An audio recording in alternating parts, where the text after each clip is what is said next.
fishing hole. Grab your hat, get your pole. Let's go fishing when you're in the mood. Canadian Sport Fishing, brought to you in part by Rapala, premium fishing gear crafted from experience. Ducket Fishing, pro-driven. Raymarine Electronics, Raymarine, simply superior. Pro Sports Boats, tame the waters.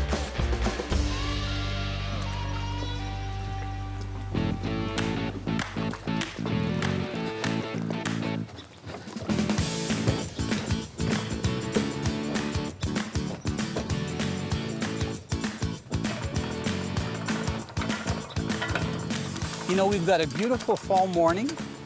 It's probably going to be about 11 to 14 degrees today. And what's nice about having the boat in Home Lake is that we've got this gorgeous lift, and it's called a cantilever lift. And it's ideal because when I pull the boat out, the boat can be right out of the water completely, or I can have it a little bit out of the water. Because we haven't had rough weather, I've had it just out of the water, not right up completely. And in Florida, I've got power winches for my lift, but here I find that just the standard one here, look, this is so easy. I'm lowering it right now. If I want to raise it, I just go the other direction, and it has a lock where it locks it instantly into location. So it's very, very easy to use. As a matter of fact, I don't even have to really crank it. I can just turn the wheel. I feel like a captain on a ship. Matey, over there.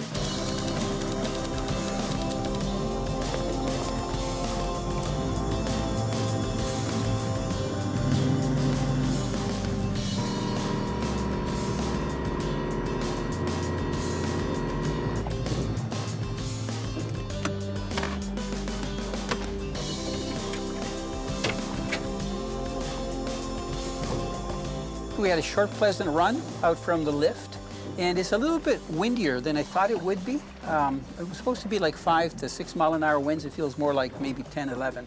But anyway, I've been putt-putting around with the boat, trying to find some good fish marks on bottom. You can see my trail right here on the left-hand side, and you can see that there are fish down there. So the key is going to be to see what species they are, and I got a little bit of a surprise for you. I see quite a few boats out here today, and they're running around. They're probably looking for walleye. But you know what? Walleyes are easy to catch. I'm looking for something that's got whiskers on it. Okay, let me get rigged up and see if I can get a fish. Closed captioning is brought to you by K100. We make water burn. Look, this isn't our snack. These are shrimp from a shrimp ring. And what I'm going to do is I'm going to try putting one on for bait. Have you ever used shrimp for bait in fresh water? I have. So I've caught big steelhead up to 20 pounds fishing in British Columbia. And I've also caught panfish, perch, catfish. Matter of fact, I did a show on the Grand River where we were using jumbo shrimp, big ones, going for channel cats in the spring. And they worked really well. So all I'm doing is putting this on a jig head. Very simple. That's a 3/8 ounce jig head because we're in about 60 feet of water. And I have a medium action spinning outfit. And look, doesn't that look good? I even have the head to match. It's a nice pink head. So I'm going to lower this down.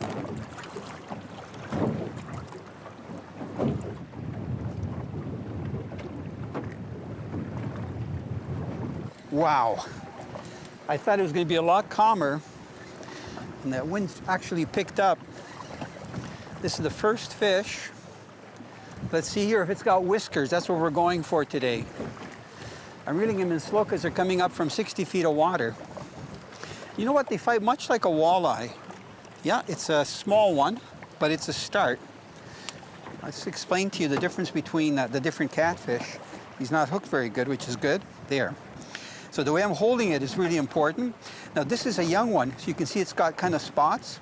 So the biggest difference between this and the bullhead is the bullhead have kind of a round tail. So the channel cats have like a V-tail. So this is a young one, but you can get them up to 10, 15 pounds in the fall when they're migrating through. I think they're cute. There's the whiskers I was talking about. Hey, there's my worm still. I think I'm gonna let him have that worm.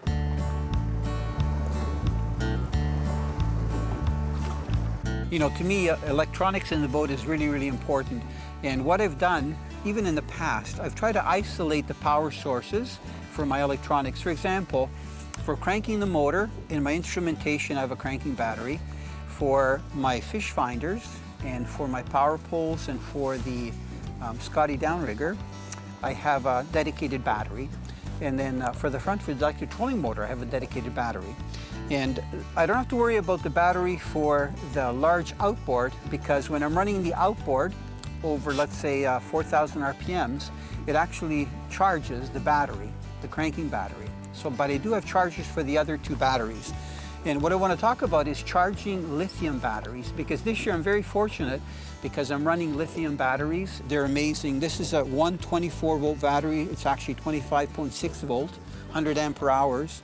It weighs literally half the weight of a normal battery. So this battery itself is 30 kilograms. If you were to get just a small, not small, I mean small compared to this, an acid core battery, it would weigh 60 pounds, just one battery, and you'd need two of those. It'd be double the weight. And you can see that where I've put the battery, it's at the bow of the boat, and it's strapped down so that it's balanced, and I don't have a lot of cable. The shorter the cable you have to whatever your power source, the better, because you're not going to lose any energy. But the key thing is, look at that onboard charger. So for lithium battery, because the battery requires a lot of power, because it retains a lot of power, that's a lithium battery charger, and you can see that it has a built-in fan to cool it off. That's a 20 amp charger. So if I charge the battery, if the battery is right down in power, and that's me probably fishing 4 or 5 days, using the electric and all the electronics and everything, when I charge it, in 5 hours, it's up to 80% charge. And then what the charger is so smart that it'll trickle charge for the rest of the 20%. And then even if I leave it plugged in, it won't hurt the battery anymore. So that's really nice that you don't have to have, you know, your battery charging for a day or two to get it right back up. In 5 hours, 80%. Very smart, and you can see the way that it's elevated off the floor, and it's in a safe place. Very easy for me to plug in and out. So having a charger that's designed for the type of battery that you have is very important, and especially if you have a lithium battery, to make sure that you have a lithium charging system. Raymarine Electronics. Raymarine, simply superior. Come on, eat it. Got him. Hopefully he'll stay on. Yes! Feels a bit bigger fish. You see what I mean? That they fight like walleye when you hook them. I'm like a little kid here, getting all excited about catching channel cats. But I love variety. Oh, this guy's fighting pretty good. I think I'm gonna have to use the net for him. Get the net on him. Yeah, good one. There. I love the room in this boat. You know, these boats are built in Newfoundland, so they're really designed for the Atlantic Ocean. I've got a long shank hook on now. I tried a jig at first, but I didn't get anything on the jig, so I went to the drop shot. There. That line is caught up around his fin. I'm going to hold him up. Isn't that a beautiful fish? I think they look beautiful. They're gorgeous. So I'm going to pop them in the cooler because I'm going to show you later how I fillet these guys, because that's going to have really nice fillets. Come on, there he goes. Yeah, this grabber, you know, it's plastic. They're not very expensive. They're very popular down south when we film in Florida and stuff. But even if I put it on me, like on my hand here, I close it, it's not painful, like it doesn't hurt you and stuff. But it really keeps the fish from flopping around, which is really good.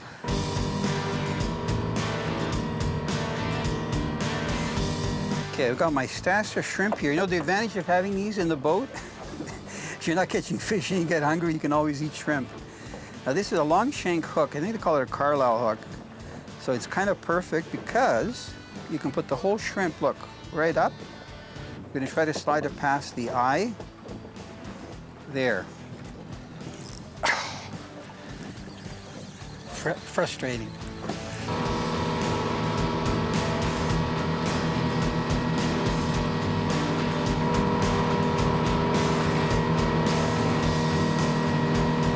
You know, I had a little bit of fun catching channel catfish. I got one good one that I'm going to fillet and take home to eat. And the winds kept blowing pretty hard. So what I've done is I've gone to a shoreline and I'm putting on one of these little bits of plastic. You see those little pieces that are in there? They're very, very tiny. Look, I'll put one in my glove because my glove is black, so you'll be able to see it. See how tiny that is? Oh, This is called a lil fry. And what I'm going to do is rig it on a drop shot rig. So this is the drop shot rig right here. Just get it untangled off my guide. And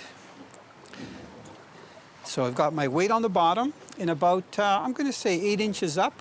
I put a tippet in there, and I've got a number 6 bait holder hook. So I'm just going to hook that little fry just like that. So this is a good way to find out if there's perch around. I'm going to let the weight run along the bottom, and I'm going to shake this. And when it shakes, it'll look like a little minnow going along the bottom. You know, on an ultralight, it's kind of fun getting even smaller fish. This one feels a little bit bigger. Come on. And up. Oh, got all tangled up in the line. That's why it felt bigger.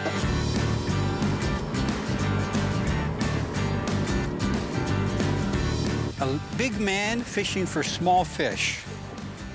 Boy, this guy's close. He's going back. Trying to get some, you know what? It's time to put on, I'm gonna put on a real minnow, see what happens here. So I found them, they're here. And let's scoop out a small minnow here. Most of my minnows are pretty good size. They're more like walleye minnows. But we'll see if, I've caught perch on some pretty big minnows. So because I want to be pulling him, I'm going to swim him. So I don't want to kill him right now. So I'm just going to hook him just through the snout like that. So that when I'm pulling him, he'll actually be swimming. There we go. Come on. Are you bigger?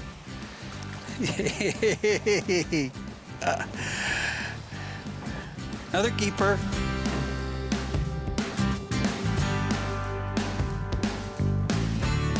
Look at that rod bend. It's the same ultralight that I use when I'm fishing for small trout. You know, one of the things that I found early in the year in the spring, and another keeper, and also in the fall, when these perch come in shallow, a lot of times the smaller ones you'll catch first, and for some reason then the bigger ones will move in. And this is a good example today. I started out getting just the little guys, like 3-4 inches, even 2 inches. Nope, just missed one, felt like a good one.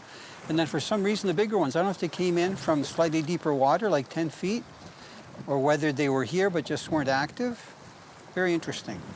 You know, you can see I've got a few rods with me, behind me, and the reason being, a lot of times you don't know what you're going to be getting, you know, what you're going to be fishing for. Like right now we're having fun catching these perch, and if I was to use the heavier outfit, it wouldn't be as much fun, and I don't think I'd be getting as many fish.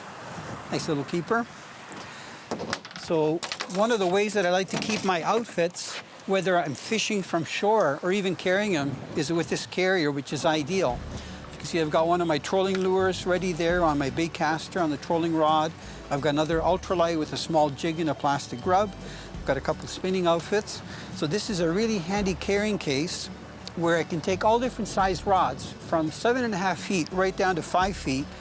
And it's ideal because when you encounter a certain type of fishing, you know, and maybe it might be trolling on that particular day.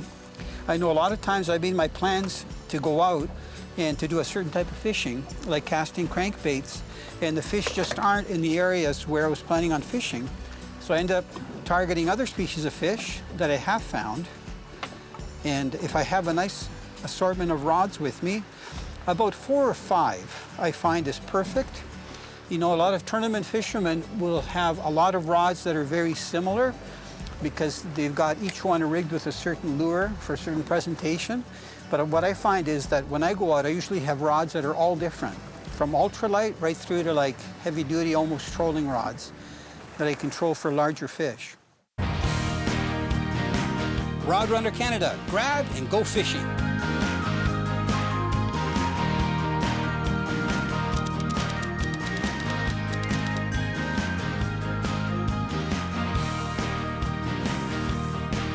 Now this is a perfect eating size catfish, and you know, I normally don't show how to clean fish, but it will, because the catfish are a little bit different because they have no scales. They have a very rubber-like skin. And even though we catch a lot of bigger channel catfish, this guy's going to be perfect because he's got nice wide shoulders, and you'll see the nice fillets. So here's what I do. The first thing you got to do is make sure that the catfish is secured. And I'm going to put the knife just underneath the skin between the head and the dorsal. And the reason I've done that is because there's a plate that comes back here.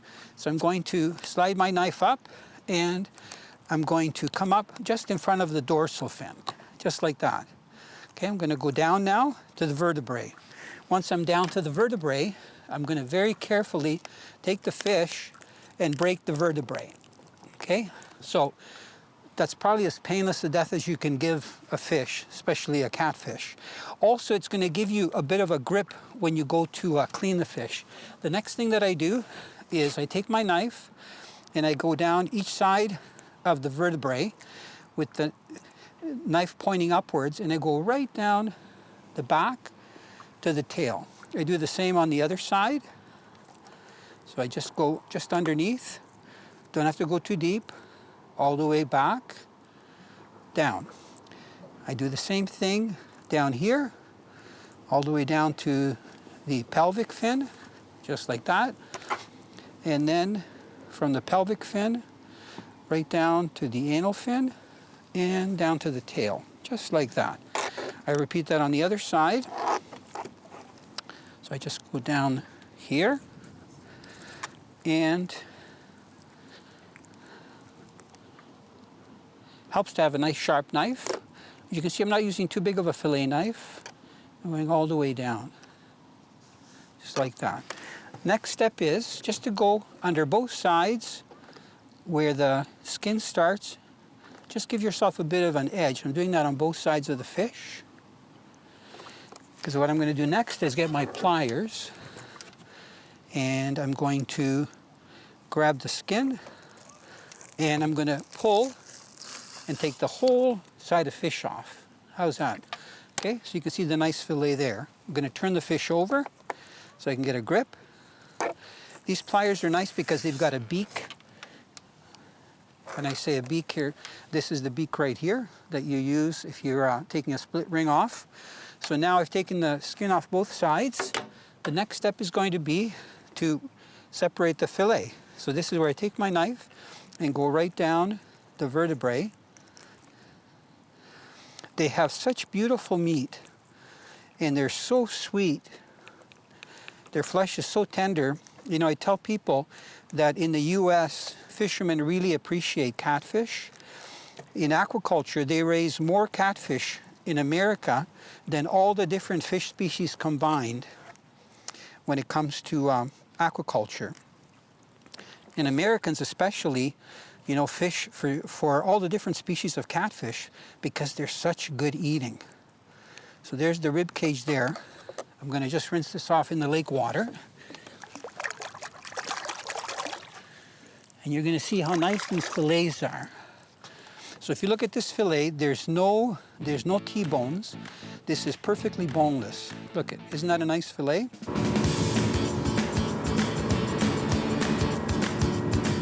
It is so nice. I just moved down a little bit to about 20 feet of water because my friend Michael was fishing with his father-in-law, and they're getting a whole bunch of nice eating-sized perch like this. They've got their dog. Look at that gorgeous dog. It's called a blue merle. It's an Australian dog. Very good dog. That's the one that I was feeding shrimp the other day when we were fishing together. So I'm going to show you a technique that I use when I want to pan fry perch and I don't want to fillet them. So the first thing you need is a shorter fillet knife, something 6 inches or less. And it should be a fillet knife that has a sharp tip. All I do is put the knife in the center of the back of the fish, and I very gently go underneath the skin, and I work it all the way down to the tail. I do the same on the other side. I just put my knife in underneath the skin, I go along the spine, and I go all the way back to the tail. Then the next step I do is go down the flank of the fish, just underneath the skin, to almost the belly. It doesn't have to be all the way down. And then I run the knife underneath the skin along the belly, and all the way down to the tail. I repeat the same to the other side. I like this technique too because you don't really need a board, or you don't have to have the fish on the ground to do this. You can do it literally in your hands once you get practiced. So I'm going down both sides, just like that. Now the next thing I'm going to do is I'm going to hold the fish like this. I'm going to slide the knife just underneath the skin, and I'm going to pin the skin down, and I'm going to pull it off, kind of like I did with the channel catfish. There. So you can see that the skin is off. I'm going to do the same with the other side. Just going to just slide the knife underneath the skin. Just got to find where I made the cut, like that. Pin it down. Got to be careful that you don't cut yourself, but you can anchor it very safely. So right now the skin is off, both sides. Next I'm going to take the knife, very gently just put it in front of this back fin. I enjoy, by the way, eating the tail when it's crunchy and fried, and the fins, but I'm going to remove the dorsal spine because it's got some nasty bones in there, and I don't want them to mess. Okay, so I've done that. There's the dorsal spine. Next, I'm going to put the knife just behind the head, go down to the vertebrae, and I'm going to cut through into the vertebrae. Once I've cut the vertebrae, it's going to separate the fish. And look, this is a female, even though I was trying to keep mostly males. This is the egg sac. I'm actually going to keep the egg sac because I deep fried the eggs as well. I enjoy eating them. I don't like them go to waste. So I'm going to go like that, and I'm going to pull that off, and guess what? There's your clean fish. If you don't like to eat the eggs, you can take them out. But believe it or not, when you coat this in flour or your favorite coating, and you do it in a frying pan, and you fry it up, when it's cooked, literally the whole side of the fish comes off. Even the T-bones that are along the upper part of the rib cage will remain stuck to the rib cage.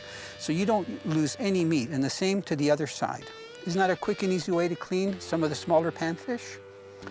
And you can enjoy all of the meat like that too. Canadian Sport Fishing, brought to you in part by Rapala, premium fishing gear crafted from experience. Ducket Fishing, pro-driven. Raymarine Electronics, Raymarine, simply superior. Pro Sports Boats, tame the waters. So excellent way to protect your boat, you know, especially if you're in an area where you can get strong winds or waves. And then at the end of the season, the whole lift, you put wheels on it and it comes right out. We just winch it out with a power winch and it stays there for the winter time. So it's a great system.